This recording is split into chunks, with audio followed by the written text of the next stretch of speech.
রাহুলের মায়ের মন জয় করতে পারল রাহি। অবশেষে বুকে টেনে নিলেন রাহুলের মা। হ্যাঁ বন্ধুরা, আমরা এমনটাই দেখতে পাব শুধু তোমারই জন্য সিরিয়ালের আজকের পর্বে। হাসপাতালের সাদা দেওয়াল জুড়ে টান টান উত্তেজনা। রাহুল তখনও অচেতন অবস্থায় বেডে শুয়ে।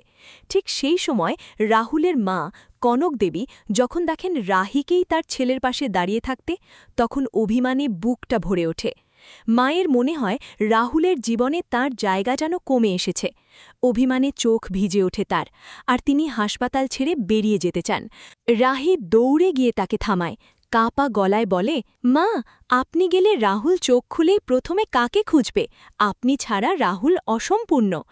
রাহির কথা শুনে কনকদেবীর মন গলতে শুরু করে। তিনি রাহিকে বুকে জড়িয়ে ধরেন।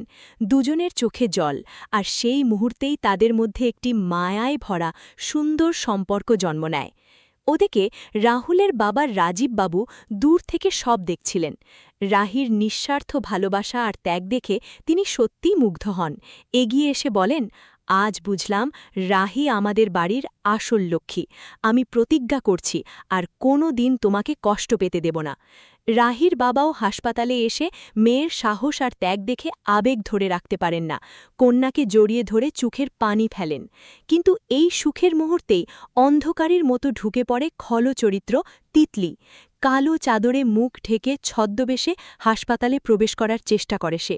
রাহুলের ক্ষতি করে রাহুলের সংসার থচনচ করার পরিকল্পনা তার মাথায় পাক খাচ্ছিল। কিন্তু তার কপাল ভালো নয়, চোখের সামনে দিয়ে রাজীববাবু তাকে ধরে ফেলেন। বেশি লজ্জার ব্যাপার হচ্ছে, তিতলির নিজের বাবা ঘটনাস্থলে এসে তাকে ভর্ৎসনা করতে শুরু করেন। তিনি রাগে অভিমানে মেয়েকে চরম অপমান করে সবার সামনে হাসপাতাল থেকে টেনে হিচড়ে বের করে দেন। তিতলি কান্নাকাটি আর নাটক করে নিজের দোষ ঢাকার চেষ্টা করলেও কেউ তাকে আর বিশ্বাস করে না।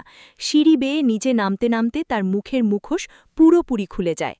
অন্যদিকে হাসপাতালের করিডোরে দাঁড়িয়ে রাহুলের দুই পরিবার একসাথে রাহিকে আশীর্বাদ করছে, আর রাহি নিঃশব্দে প্রার্থনা করছে তার প্রিয় মানুষ রাহুল যেন চোখ খুলে সবাইকে আবার ডাকতে পারে।